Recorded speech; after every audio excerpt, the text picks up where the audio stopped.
केंद्रित होने की तीसरी विधि। सिर के 7 द्वारों को अपने हाथों से बंद करने पर आंखों के बीच का स्थान सर्वग्राही हो जाता है। यह एक पुरानी से पुरानी विधि है और इसका प्रयोग भी बहुत हुआ है। यह सरलतम विधियों में एक है। सिर के सभी द्वारों को, आंख, कान, नाक, मुंह, सबको बंद कर दो। जब सिर के सब द्वार दरवाजे बंद हो जाते हैं तो तुम्हारी चेतना तो सतत बाहर बह रही है, एकाएक रुक जाती है, ठहर जाती है। वह अब बाहर नहीं जा सकती। तुमने ख्याल नहीं किया कि अगर तुम क्षण भर के लिए श्वास लेना बंद कर दो तो तुम्हारा मन भी ठहर जाता है। क्यों? क्योंकि श्वास के साथ मन चलता है। वह मन का एक संस्कार है। तुम्हें समझना चाहिए कि यह संस्कार क्या है, तभी इस सूत्र को समझना आसान होगा। रूस के अति प्रसिद्ध मानसविद पावलोव ने संस्कारजनित प्रतिक्रिया को, कंडीशन रिफ्लेक्स को दुनिया भर में आम बोलचाल में शामिल करा दिया है।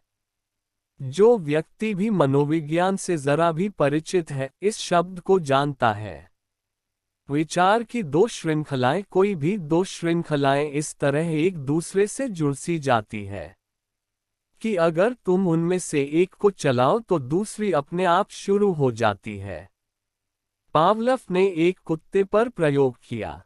उसने देखा कि तुम अगर कुत्ते के सामने खाना रख दो वह उसकी जीभ से लार बहने लगती है, जीभ बाहर निकल आती है और वह भोजन के लिए तैयार हो जाता है। कुत्ता जब भोजन देखता है या उसकी कल्पना करता है तो लार बहने लगती है। लेकिन पावलोव ने इस प्रक्रिया के साथ दूसरी बात जोड़ दी। जब भी भोजन रखा जाए और कुत्ते की लार टपकने लगे, वह दूसरी चीज करता। उदाहरण के लिए, वह एक घंटी बजाता और कुत्ता उस घंटी को सुनता। 15 दिन तक जब भी भोजन रखा जाता, घंटी भी बजती। और तब 16वें दिन कुत्ते के सामने भोजन नहीं रखा गया, केवल घंटी बजाई गई। लेकिन तब भी कुत्ते के मुंह से लार बहने लगी और जीभ बाहर आ गई, मानो भोजन सामने रखा हो। वहां भोजन नहीं था, सिर्फ घंटी थी। अब घंटी बजने और लार टपकने के बीच कोई स्वाभाविक संबंध नहीं था। लार का स्वाभाविक संबंध भोजन के साथ है, लेकिन अब घंटी का रोज रोज बजना लार के साथ जुड़ गया था, संबंधित हो गया था। और इसलिए मात्र घंटी के बजने पर भी लार बहने लगी। पावलोव के अनुसार, और पावलोव सही है, हमारा समूचा जीवन एक कंडीशन्ड प्रोसेस है। मन संस्कार है। इसलिए अगर तुम उस संस्कार के भीतर कोई एक चीज बंद कर दो तो उससे जुड़ी और सारी चीजें भी बंद हो जाती है। उदाहरण के लिए विचार और श्वास है।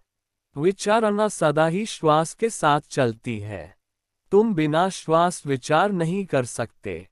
तुम श्वास के प्रति सजग नहीं रहते, लेकिन श्वास सतत चलती रहती है, दिन रात चलती रहती है।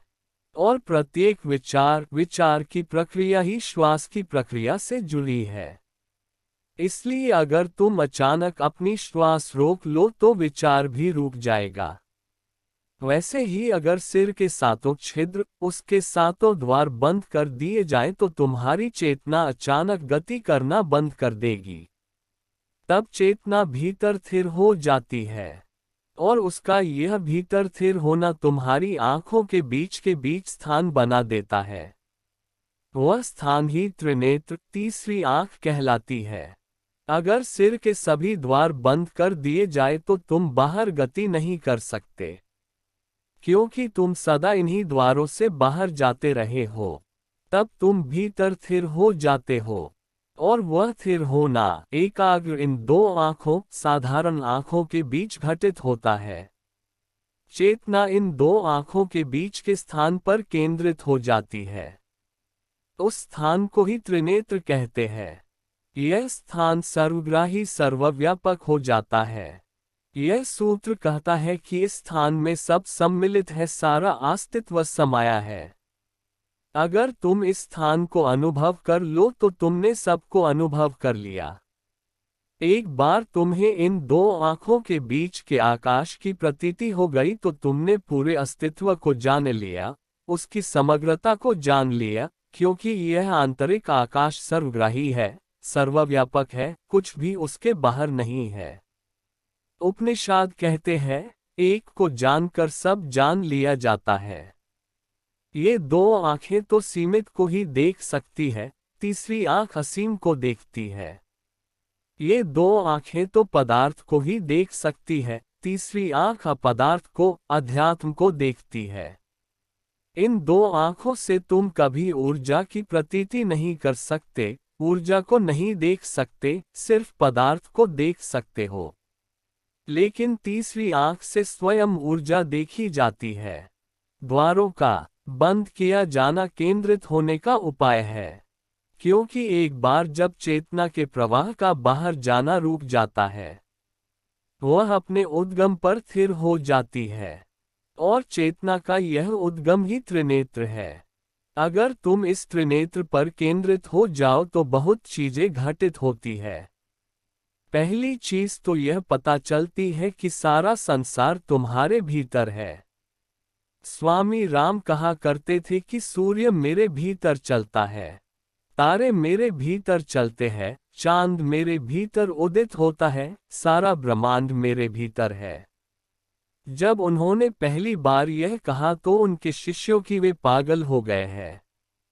राम तीर्थ के भीतर सितारे कैसे हो सकते हैं? वे इसी त्रिनेत्र की बात कर रहे थे, इसी आंतरिक आकाश के संबंध में। जब पहली बार यह आंतरिक आकाश उपलब्ध होता है तो यही भाव होता है।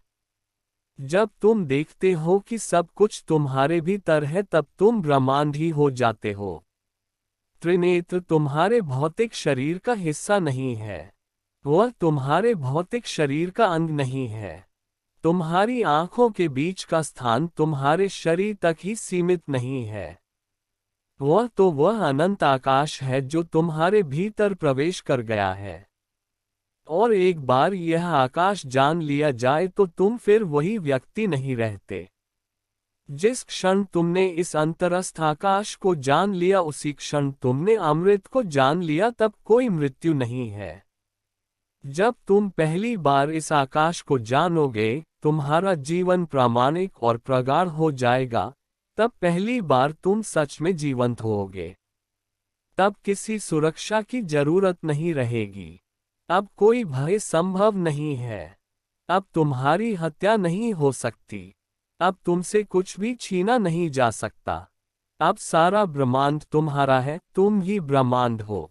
जिन लोगों ने इस अंतरस्थ आकाश को जाना है उन्होंने ही आनंदमग्न होकर उद्घोषणा की है, अहम ब्रह्मास्मि।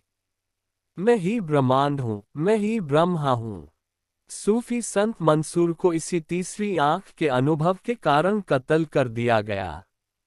जब उसने पहली बार इस आंतरिक आकाश को जाना, वो चिल्लाकर कहने लगा, अनलहक, मैं ही परमात्मा हूँ। भारत में वह पूजा जाता, क्योंकि भारत ने ऐसे अनेक लोग देखे हैं जिन्हें इस तीसरी आंख आंतरिक आकाश का बोध हुआ। लेकिन मुसलमानों के देश में यह बात कठिन हो गई, और मंसूर का यह वक्तव्य कि मैं परमात्मा हूँ, अनलहक, अहम ब्रह्मास्मि, धर्म विरोधी मालूम हुआ। क्योंकि मुसलमान यह सोच भी नहीं सकते कि मनुष्य और परमात्मा एक है। मनुष्य मनुष्य है, मनुष्य सृष्टि है और परमात्मा सृष्टा। सृष्टि सृष्टा कैसे हो सकता है? इसलिए मंसूर का यह वक्तव्य नहीं समझा जा सका और उसकी हत्या कर दी गई। लेकिन जब उसको कत्ल किया जा रहा था तब वह हंस रहा था। तो किसी ने पूछा कि हंस क्यों रहे हो? मंसूर कहते हैं कि मंसूर ने कहा, मैं इसलिए हंस रहा हूं कि तुम मुझे नहीं मार रहे हो। तुम मेरी हत्या नहीं कर सकते। तुम्हें मेरे शरीर से धोखा हुआ है, लेकिन मैं शरीर नहीं हूँ। मैं इस ब्रह्मांड को बनाने वाला हूँ। यह मेरी अंगुली थी जिसने आरंभ में समूचे ब्रह्मांड को चलाया था। भारत में मंसूर आसानी से समझा जाता, सदियों सदियों से यह भाषा जानी पहचानी है। हम जानते हैं कि एक घड़ी आती है जब यह आंतरिक आकाश जाना जाता है। तब जानने वाला पागल हो जाता है। और यह ज्ञान इतना निश्चित है कि यदि तुम मंसूर की हत्या भी कर दो तो वह अपना वक्तव्य नहीं बदलेगा। क्योंकि हकीकत में, जहां तक उसका संबंध है, तुम उसकी हत्या नहीं कर सकते। अब वह पूर्ण हो गया है। उसे मिटाने का उपाय नहीं है। मंसूर के बाद सूफी सीख गए कि चुप रहना बेहतर है। इसलिए मंसूर के बाद सूफी परंपरा में शिष्यों को सतत सिखाया गया कि जब भी तुम तीसरी आंख को उपलब्ध करो चुप रहो, कुछ कहो मत।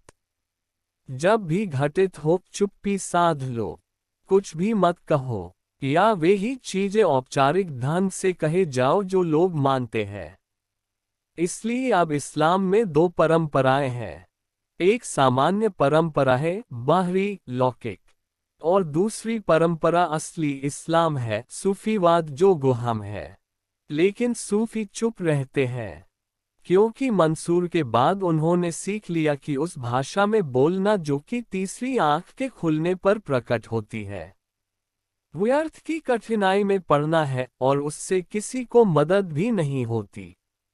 यह सूत्र कहता है, सिर के 7 द्वारों को अपने हाथों से बंद करने पर आंखों के बीच का स्थान सर्वग्राही, सर्वव्यापी हो जाता है। तुम्हारा आंतरिक आकाश पूरा आकाश हो जाता है। ओशो तंत्र सूत्र भाग 1 प्रवचन 9।